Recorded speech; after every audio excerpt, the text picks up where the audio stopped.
Le Far West commence ici, là où soudain émergent des grandes prairies américaines, les mythiques Rocheuses. Sur la route qui vient de Denver, la capitale du Colorado, voilà Boulder, niché au pied de la montagne, à 1600 mètres d'altitude. 100 000 habitants, 35 000 étudiants, beaucoup de sportifs et de doux rêveurs venus y vivre une vie en harmonie avec la nature.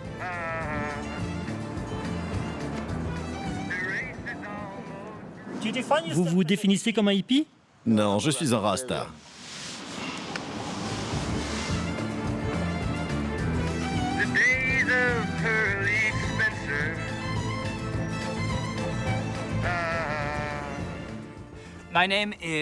Je m'appelle Ben Pardo et nous allons vers le centre-ville Pearl Street. Avec ces affichettes que les gens peuvent lire, nous les interpellons en leur posant des questions auxquelles ils peuvent répondre. Et s'ils le souhaitent, nous partageons leurs réponses en direct sur les réseaux Facebook, YouTube, Twitter, avec notre téléphone.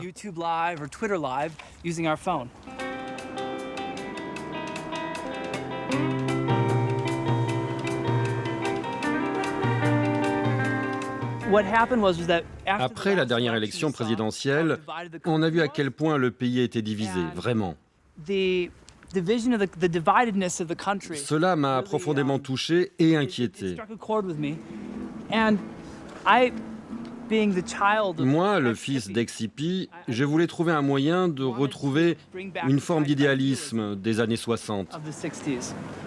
Ben, l'étudiant idéaliste, rêve d'une ville où l'on retrouverait l'esprit de partage et d'échange d'une époque que ses parents ont connue, le temps des hippies. Aujourd'hui, il y a beaucoup plus de gens que dans les années 60 ou 70 qui partagent leurs opinions, leur mentalité. Mais il y a une forme de saturation de nos jours. Tout est plus compliqué et compact, avec toute la connectivité dont nous disposons. Je ne dirais pas qu'à l'époque on partageait plus, c'était juste que c'était nouveau. Très bien. Merci beaucoup, merci.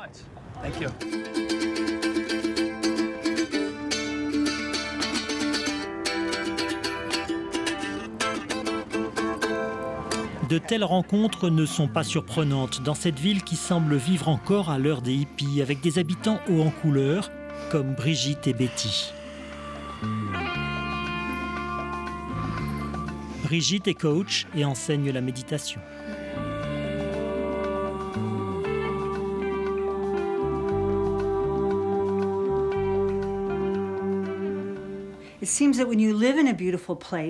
Quand vous vivez dans un bel endroit, vous êtes inspiré pour être en harmonie avec la nature. Prendre soin de la planète, conduire moins, prendre son vélo et manger bio. Et ce que nous choisissons de consommer nous aide à créer le monde dans lequel nous voulons vivre. Betty se définit comme une artiste.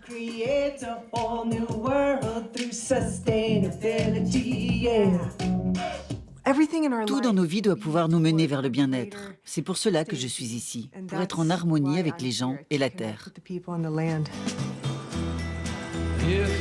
Une ville plutôt intello dans un environnement exceptionnel, c'est la recette que les hippies aiment ici depuis plus de 50 ans. Je m'appelle Sue Borman et je suis à la recherche d'archives sur les hippies. Dans cette bibliothèque, il y a des dossiers qui leur sont consacrés entre la fin des années 60 et le début des années 70. Documentariste, elle retrouve à la bibliothèque locale des photos de cette époque où de nombreux hippies, venus de tous les États-Unis, se retrouvaient dans la nature pour vivre une vie qui était alors considérée comme marginale.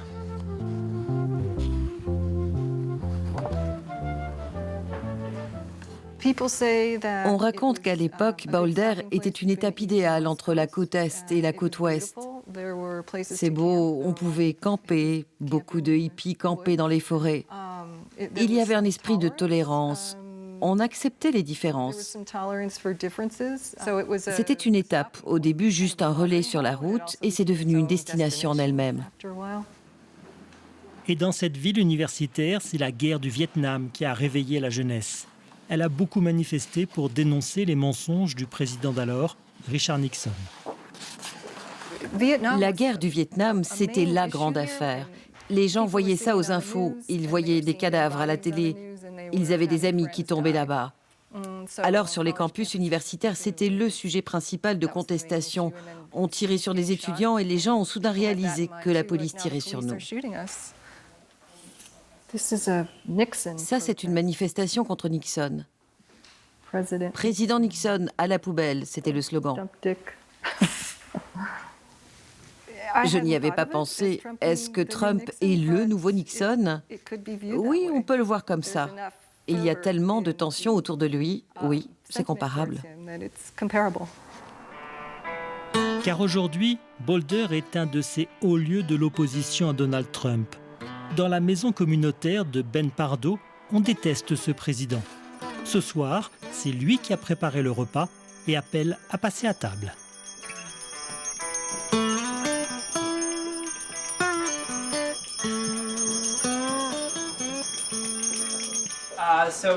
Alors ce soir au dîner, nous avons du chili, de la salade, également du yaourt. Si vous voulez mettre du yaourt sur le chili, voilà.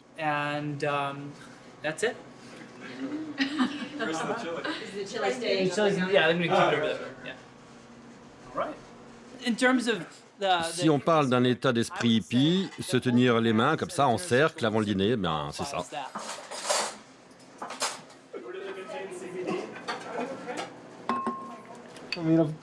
J'ai été élevé par ma mère qui a toujours été dans ce mode de vie. Peut-être que je suis tout simplement en train de suivre son exemple. Ils ne sont pas tous étudiants, certains travaillent, d'autres vivotent. C'est l'idéal de ce mode de vie communautaire. Être en communauté comme ça nous donne une chance, une bonne occasion d'avoir des gens issus de classes différentes qui vivent ensemble. Il y a un mot ici qui a une connotation très négative, la gentrification en anglais, en français, les bourgeois bohèmes, les bobos. Je crois que ce phénomène de la boboisation vient des vieux hippies ou des gens qui se définissent encore comme hippies, qui ont réussi, qui sont devenus riches et qui revendiquent encore cette identité hippie. Je crois qu'il y a comme des fantômes hippies qui inspirent les gens. Mais je ne crois pas qu'il y ait encore cet esprit hippie, en tout cas pas dans le sens traditionnel. Il en reste peut-être quelques-uns, mais c'est trop cher pour les hippies ici.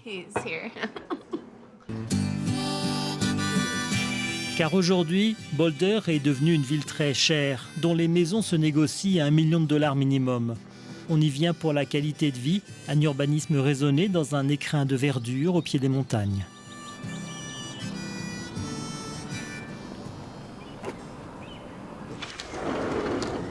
Bienvenue dans ma maison, entrez. Otis Taylor nous reçoit dans une de ses belles maisons. À bientôt 70 ans, il a connu cet âge d'or de Boulder quand beaucoup de musiciens venaient créer ici. Sur cette photo, le groupe s'appelait Zephyr. Ils étaient de Boulder. Moi, je n'étais pas dans leur groupe. Là, il y a Tommy Baldwin, qui a joué avec Deep Purple. Elle venait de Golden, lui de Détroit, lui de Sioux City. Ils se retrouvaient tous à Boulder, surtout dans les années 68, 71, 72. Et moi, je suis là, avec mes bijoux indiens. On ne me voit pas bien sur l'image, mais mon fils dit que j'ai l'air anorexique. J'étais maigre à l'époque. Le musicien de blues a vu sa ville devenir chic, chère et presque exclusivement blanche. Les plus pauvres sont priés d'aller vivre plus loin.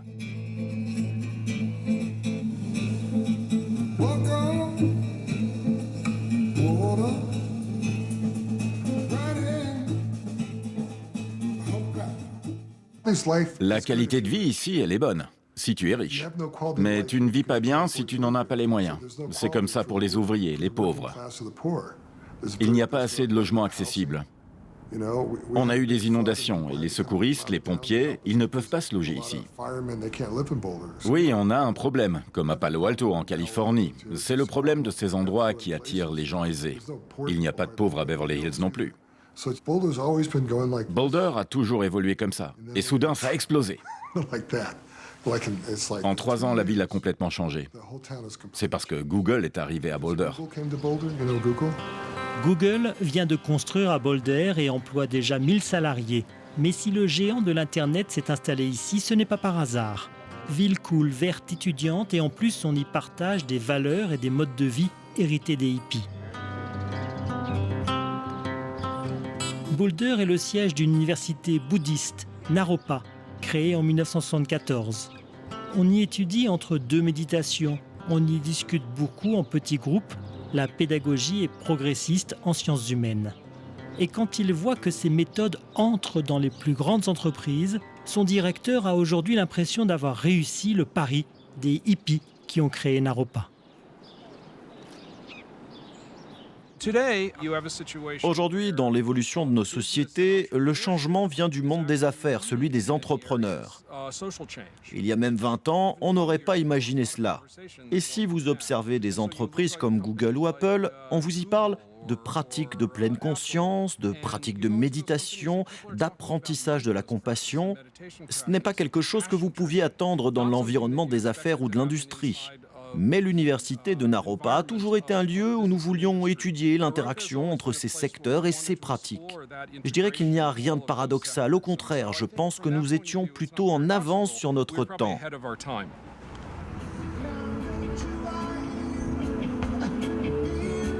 Ils ont réussi à s'imposer dans les plus grandes entreprises d'aujourd'hui.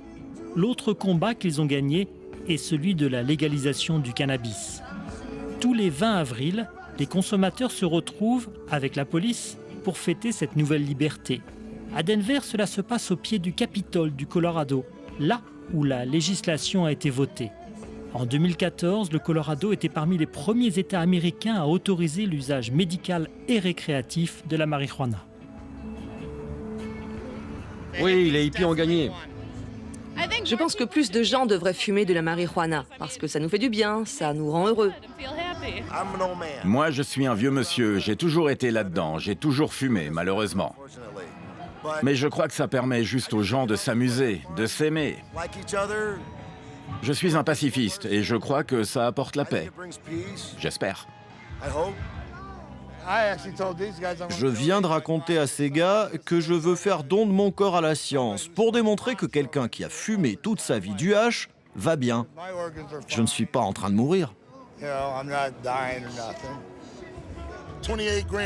28 grammes dans un pétard, c'est une sacrée victoire. Regardez tous ces gens, c'est magnifique, ils fument, ils s'amusent. Grâce à qui ? Merci à ceux qui ont voté la loi pour le peuple, merci au peuple, merci les hippies, merci on peut fumer, la loi est passée.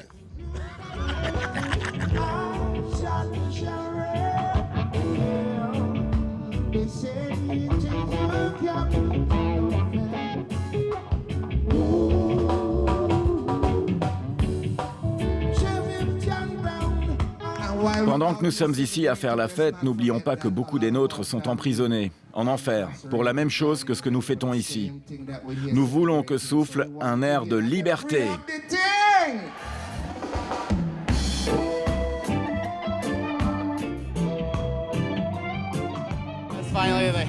Les hippies ont enfin eu leur victoire et ça va continuer. Ça va devenir un business comme les autres. Et l'organisateur de ce rassemblement sait qu'il faut déjà se préparer à la suite. C'est juste une question de temps. Pour l'instant, ce n'est pas légalisé au niveau fédéral dans tout le pays, seulement dans les États. Mais le jour où ça deviendra légal partout, vous allez voir arriver sur le marché des entreprises pharmaceutiques, des fabricants de tabac, d'alcool, ils vont entrer dans cette industrie. Car le cannabis n'est plus l'affaire de quelques hippies. Dans le Colorado, cela est devenu un secteur très dynamique de l'économie locale qui crée des emplois, génère des recettes fiscales et attire des touristes.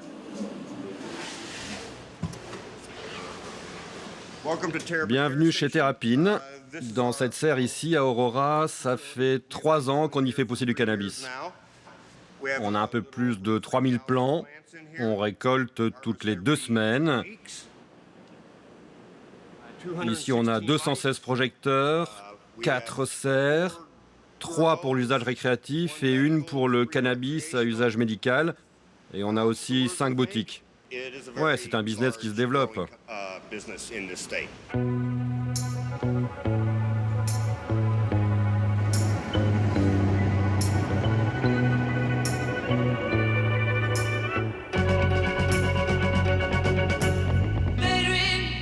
Ils ont gagné la liberté de fumer, leurs valeurs sont reconnues, aujourd'hui quels sont les combats des hippies, de leurs enfants et petits-enfants.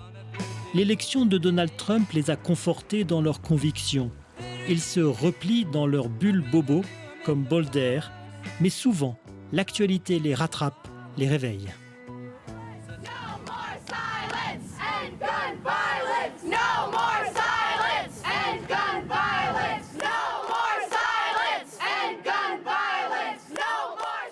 Après la tuerie dans l'école de Parkland en Floride en janvier, les lycéens manifestent toujours pour réclamer à Washington un strict contrôle des armes à feu.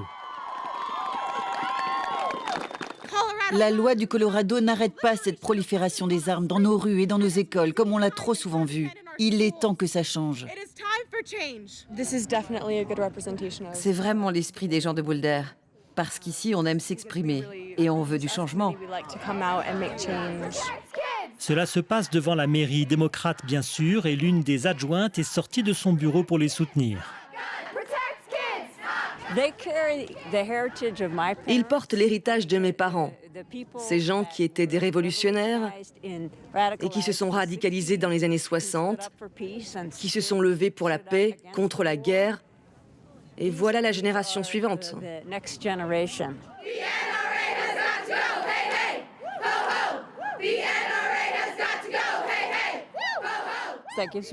Ça me donne beaucoup d'espoir pour l'avenir. Parce que s'ils ne reculent pas, je crois que l'on verra des changements.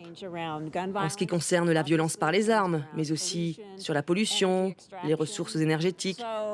Alors oui, ce genre de rassemblement me donne beaucoup d'espoir. J'aime leur force, leur faconde, leur ténacité. Qu'on leur donne plus de pouvoir.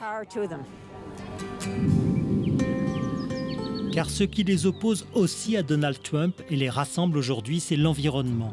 Leur responsabilité dans le changement climatique leur place en tant qu'Américains, voilà leur combat en 2018. À Boulder, c'est d'abord la résistance à l'extraction du gaz de schiste qui mobilise. Tout autour du comté de Boulder, des puits sont sortis de terre. Voilà un site de fracturation.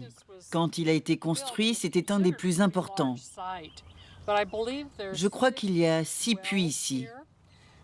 Ils forent jusqu'à plus de 1000 pieds et après, ils partent à l'horizontale. Mais s'il y a une fuite, ils contaminent nos réserves d'eau. Des habitants comme Karen Dyke ont pris la tête de la résistance face aux intérêts des compagnies pétrolières défendues à Washington par Donald Trump. C'est difficile pour Boulder de rester une bulle verte avec ce président qui sape beaucoup des réglementations de l'Agence fédérale pour l'environnement. Nombre d'entre elles ont déjà été supprimées pour les intérêts de l'industrie du gaz et du pétrole. Mais plus les réglementations sont attaquées, plus les gens se lèvent et disent non.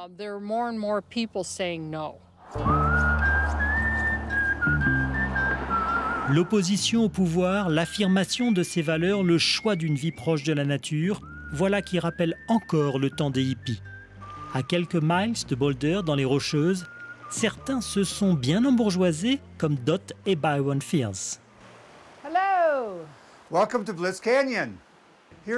Ici, dans cette vallée, notre mode de vie est tout simplement spectaculaire. Nous ne sommes pas raccordés au réseau, nous avons cette magnifique rivière là en bas, une belle maison de bois entourée par des hectares de forêt sauvage. Nos voisins sont les cerfs, les ours, les mulots et les renards.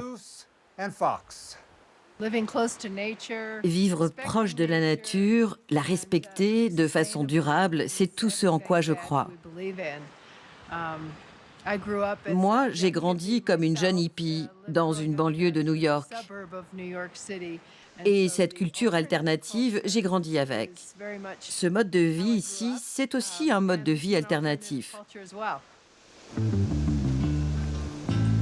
Leur passé hippie, ils en sont fiers et l'assument. Mais comme ils ont la tête sur les épaules et doivent encore gagner leur vie pour payer ce petit bout de paradis, ils se sont lancés dans un business politiquement correct dans la banlieue de Boulder. Nous voilà dans l'atelier de notre entreprise. On y fabrique des maisonnettes sur roues. On vend ces maisons entre 60 et 100 000 $. On n'utilise pas autant de matériaux pour les construire, on ne consomme pas beaucoup d'énergie fossile pour les chauffer. Elles sont accessibles et cela vous permet de profiter de la vie plutôt que d'être l'esclave du grand dollar américain. C'est dimanche, une de leurs clientes a organisé une open house party, une tradition bien américaine où l'on doit forcément s'extasier en découvrant la nouvelle maison de son hôte. Hi, honey. Nice to see you. Bienvenue dans notre maison. Ça a l'air tellement chaleureux. Tu veux voir? Je n'ai pas encore vu. Vas-y, j'ai envie que tu vois ça. Le couple travaille chez Google et pourrait se payer une vraie maison. Pour nous, c'est vivre simplement. Ne pas avoir trop de charges financières, ne pas se sentir obligé de suivre la voie traditionnelle et d'être sous pression. Alors j'espère que cela deviendra le rêve de plus d'Américains, qu'ils puissent vivre comme ça et l'apprécier. C'est à chacun de faire son choix. Grâce aux hippies? Mais il n'y a rien de mal avec les hippies, c'est tout bon.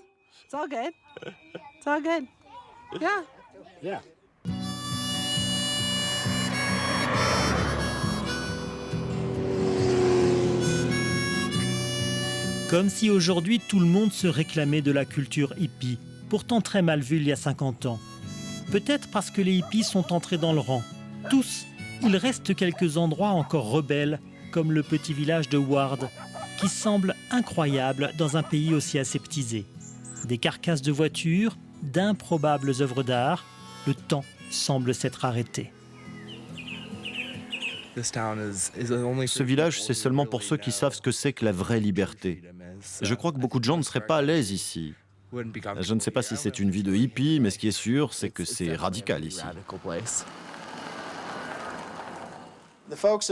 Les gens de Boulder ont choisi de revenir dans la société, alors que ceux d'ici, ils ont lâché prise à un moment et ne sont jamais revenus dans le système. C'est plus une vie en communauté ici. Et c'est une grande différence. Pas tellement hippies, ils sont plus des libertariens.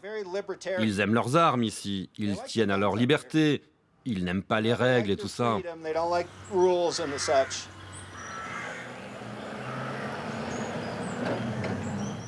Un hippie, c'est un pacifiste. Je ne dis pas qu'on n'est pas pacifiste, mais on est plutôt des pacifistes combattants.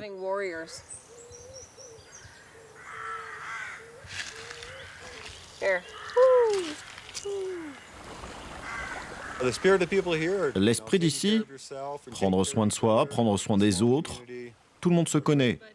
Et il y a des hippies partout autour d'ici ou dans la ville d'à côté, à Nederland. C'est un endroit super. Il y a beaucoup de gens qui sont des gens engagés au Colorado. Moi, je pense que le bout du monde, c'est là, en bas, en ville. Là où il y a Trump et tous ces gens, c'est ça le bout du monde. Bonjour. Bonjour. Comment ça va? Voilà le nouveau hippie de Ward. Elle a 7 semaines. C'est une chanson que j'ai écrite sur Woodstock, le festival de musique en 69. Je l'avais écrite pour les 40 ans du festival.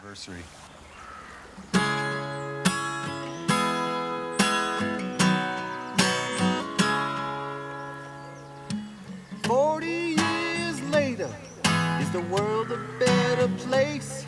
Would they steal a hat of Jerry? Would he steal a stole your face? Would people still listen to music like they do? I don't think so. How about you? Avec Donald Trump à la Maison-Blanche, ils ont beaucoup perdu. Mais malgré cette défaite, en 50 ans, les hippies ont tout de même réussi à infuser leurs valeurs dans la société américaine.